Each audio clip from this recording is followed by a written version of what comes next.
Well, we've made it to the Bryant Hornets side of the equation here in the Salt Bowl. Coach Calley along with us, taking time out of a very busy day for you. How many times have you been interviewed? Is this about 70, 80? I've lost count, honestly, and I probably have a couple more to do after this one, and probably 3 or 4 before we kick off. Well, tell me a little bit about how having this game on the first week of the year has kind of changed things up for you. I mean, last year it was week 3, had a few games to get under your belt, but now it's the big one right off. It's a big deal because you're not sure that you've covered everything you need to cover. And in a game of this magnitude, you better have all your ducks in a row.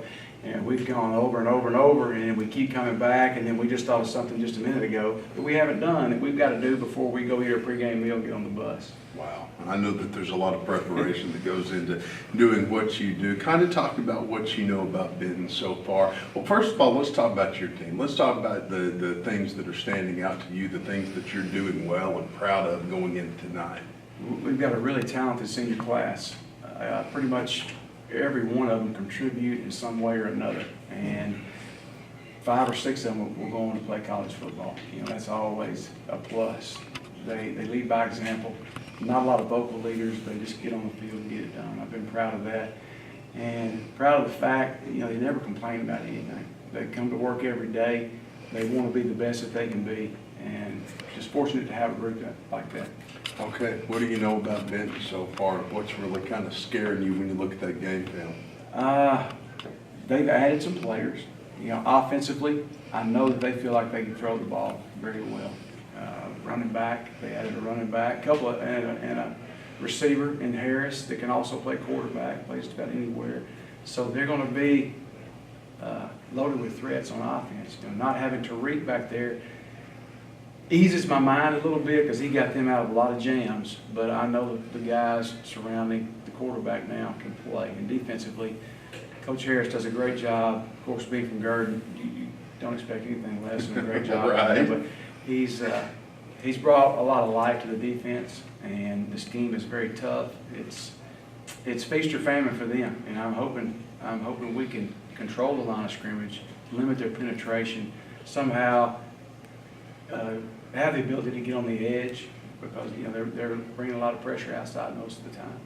How do you control kind of the hype for this game with your players? I mean, it's a question we ask you every year, but I mean, you have off-field shenanigans going, you have all kinds of things that just lead up to this game, and how do you keep the players focused on 7 o'clock tonight? It's hard to do. You have to mention it every day, you have to cover it every day, 2 or 3 different times, and being a rivalry game, I know they're excited about it, and I know they're paying attention to social media. That's where a lot of it goes on, things that I can't control, their parents can't control unless they take their phone or something away from them. But it's, they know how important it is to keep their emotions in check and be smart and stay away from that side of town if at all possible. Because, you know, nothing's going to happen any other week out of the year, but this week it's very likely to happen.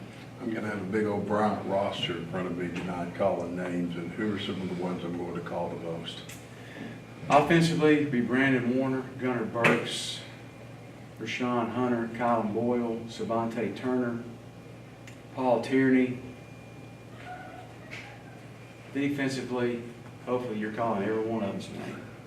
My 2 ends, Hunter Fugit and Ryan Hall, 2 defensive tackles. Mario Waits, Cameron Murray, linebackers Connor Chapdelaine, Ben Bruick, Devin Alpy, and Kyle, I forgot his name. It's Kyle. You're thinking about a lot of things today. So Our 2 that's corners, all right. Kyle Lovelace. Our 2 corners, Markevius Nelson, Drew Tipton, and safeties Brendan Young and Stephen Murdoch. If you were to walk out and tell your team the one key to victory tonight, what is it? We've got several keys. Key number 1 is to control the line of scrimmage and control the tempo of the game. We don't want it to get out of hand. We want it to go at our pace. Number 2, we've got to protect the football. In the losses we've had over the last 4 or 5 years, turnovers have been the key. Us putting the ball on the ground, especially when we're in the red zone. And the last thing is we can't give up the big play like we did against PA in the scrimmage.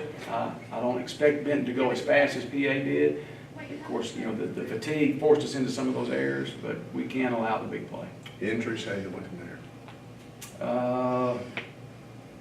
We got Devin Howard back, linebacker. I talked about that in the press conference. I lost an offensive lineman. Thought he was out for a couple of weeks, but there's a possibility we could get him back today. He's been cleared to play if he can go.